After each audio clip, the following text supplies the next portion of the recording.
pemirsa, kembali lagi bersama kami di Dialog Kaltim, pastinya di iNews Kaltim. Bersama saya Violeta Istina, dalam hari ini kita akan membahas seputar cagar budaya yang ada di Kalimantan Timur, serta bagaimana sih pemanfaatan, pengembangan, dan juga dinas-dinas terkait yang juga ikut serta dalam pengembangan cagar budaya yang ada di Kalimantan Timur ini. Nah, sebelumnya saya mohon izin untuk membuka masker terlebih dahulu. Baik pemirsa, bersama saya pada hari ini ada kedua narasumber kita yang sudah sangat luar biasa dan pastinya sudah ahli dalam bidangnya. Yang pertama yaitu ada Bapak Muslimin A.R. Effendi, DRMA. Selamat siang Bapak. Selamat siang. Ya, Bapak Muslimin ini dari selaku Kepala BPCB Kalimantan Timur. Dan yang kedua ada Bapak Profesor Dr. Insinyur HM Aswin MM. Beliau adalah Kepala Bapeda Kaltim. Selamat siang Bapak. Ya. Assalamualaikum. Ya. Kabarnya baik semua Pak ya? Alhamdulillah. Alhamdulillah sehat. Ya baik pemirsa, sebelum kita akan membahas lebih jauh lagi, kita juga mau menginformasikan bahwa setiap kru dan juga narasumber ada sudah melaksanakan vaksin, jadi kita tetap mentaati prokes, seperti itu. Baik, Bapak-bapak, pada hari ini kita akan membahas seputar tentang pelestarian cagar budaya yang ada di Kalimantan Timur. Sebelum kita membahas lebih jauh, saya mau bertanya dulu, mungkin juga pemirsa di rumah juga penasaran, cagar budaya Kalimantan Timur yang ada di Kalimantan Timur ini sendiri daerahnya di mana-mana saja sih Pak, seperti itu. Mungkin dari Pak Muslimin dulu mungkin ya. Oke, baik, terima kasih. Ya. Selamat siang Siang. para pemirsa iNews TV.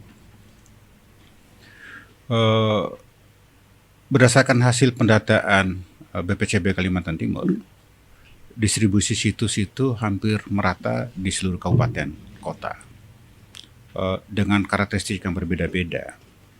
Kalau di Kabupaten Kutai Kartanegara paling banyak itu adalah warisan Islam, cagar budaya yang karakternya Islam gitu ya.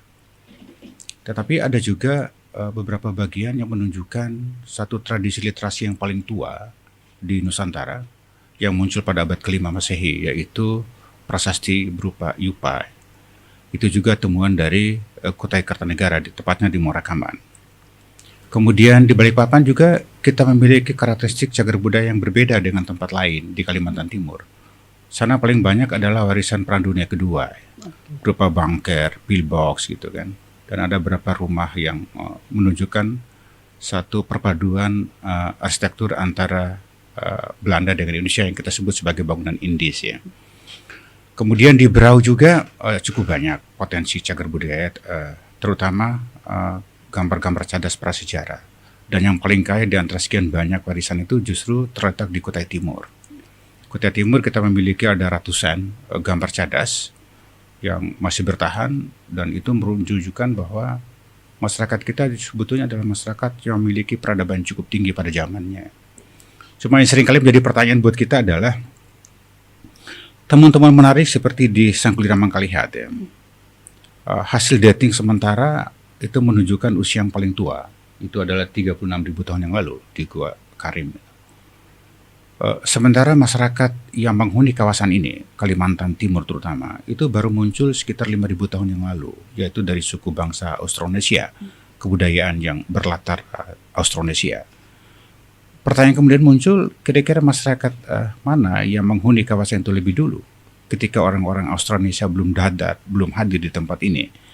Ini masih dilakukan riset secara terpadu oleh berbagai lembaga pendidikan tinggi di Indonesia dan Australia. Dan kita belum menemukan ada satu evolusi manusia yang cukup komprehensif di Kalimantan Timur. Mungkin berbeda konteksnya dengan di daerah Jawa seperti Sangiran. Umur-umur fosil itu sudah bisa diidentifikasi secara jelas. Kemudian ada juga distribusi warisan cagar budaya yang ada di Kabupaten Pasir.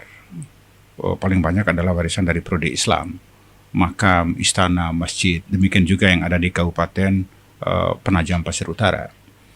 Jadi memang di antara sekian banyak daerah itu potensi paling besar justru ada di Kabupaten Kutai Kartanegara dengan keragaman yang cukup tinggi. Saya pikir itu mungkin. Oke Pak, dari cagar budaya atau situs-situs yang sudah Bapak sebutkan tadi, ada nggak sih Pak maksudnya dalam kategori rendah, tinggi, dan juga sedang dalam pengembangannya itu? Mungkin salah satu contohnya tadi kawasan Kars Sangkulira Mangkalihat tadi ya Pak ya? Kalau mengenai perlakuan, statusnya sama di mata undang-undang. Yang membedakan hanya pemeringkatannya. Di Kaltim ada beberapa cagar budaya level nasional, peringkat nasional. seperti Masjid Siratal Mustaqim ya, itu sudah peringkat nasional. Jadi Kementerian Pendidikan, Kebudayaan, Riset dan Teknologi dalam hal ini punya kepentingan untuk melestarikan warisan budaya yang ada itu. Di Kutai Kartanegara ada istana, bekas istana yang kemudian sekarang dijadikan Museum Mulai Warman, itu juga bangunan level nasional, termasuk juga prasasti Upa temuan dari Muara Kaman ya.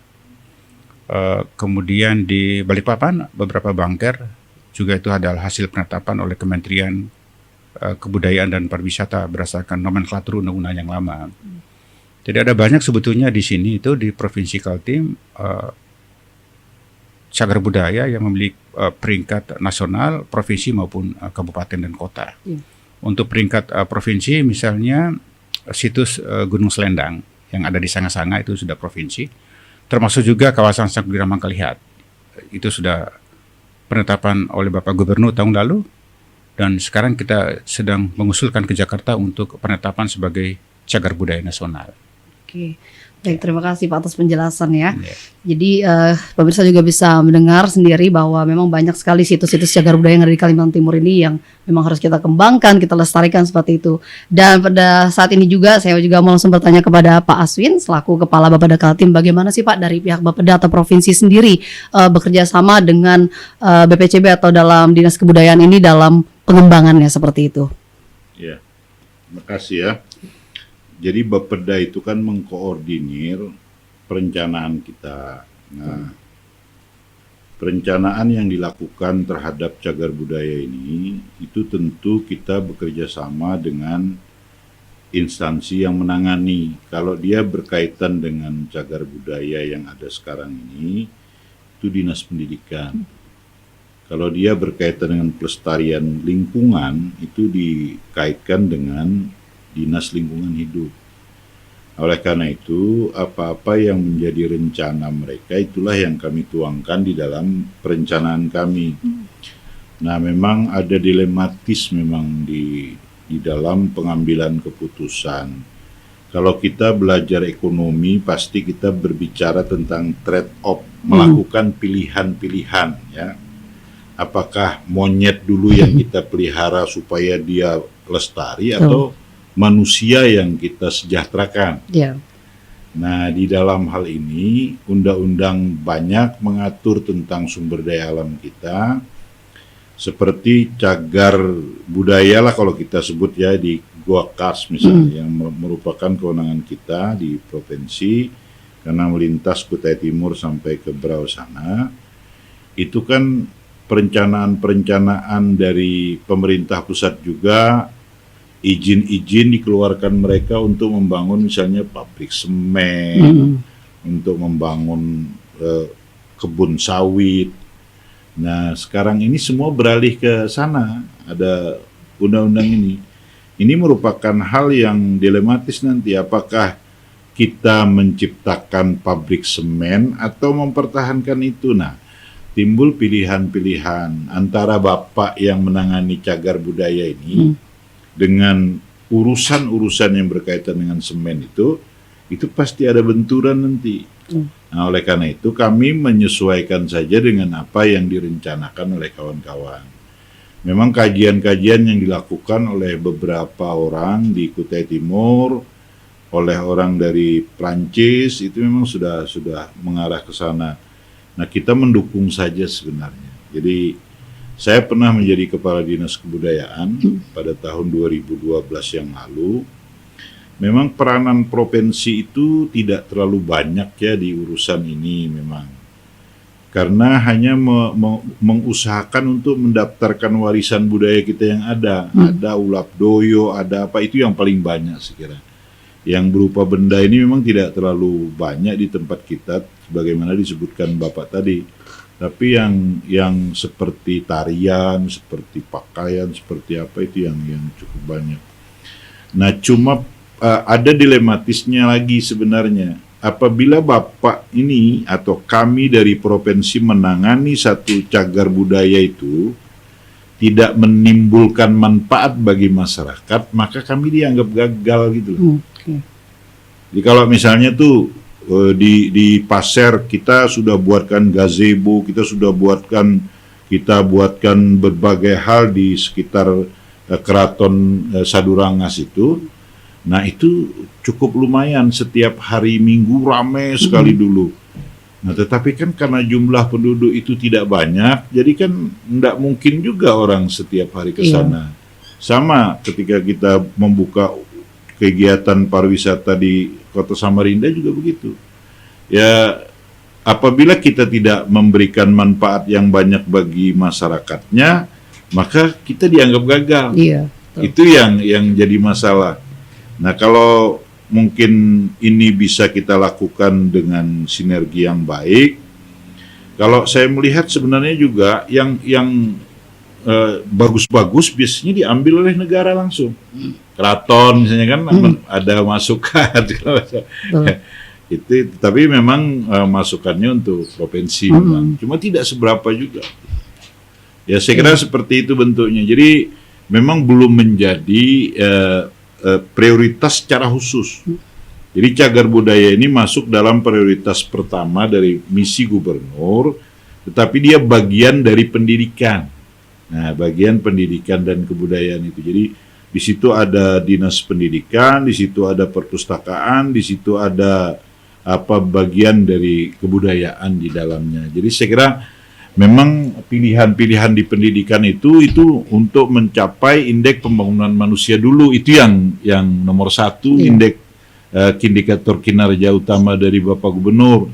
Nah mudah-mudahan ke depan kita bisa melihat bahwa budaya ini, cagar budaya ini menjadi penting dan bisa menambah, apalagi dengan IKN sekarang. Betul.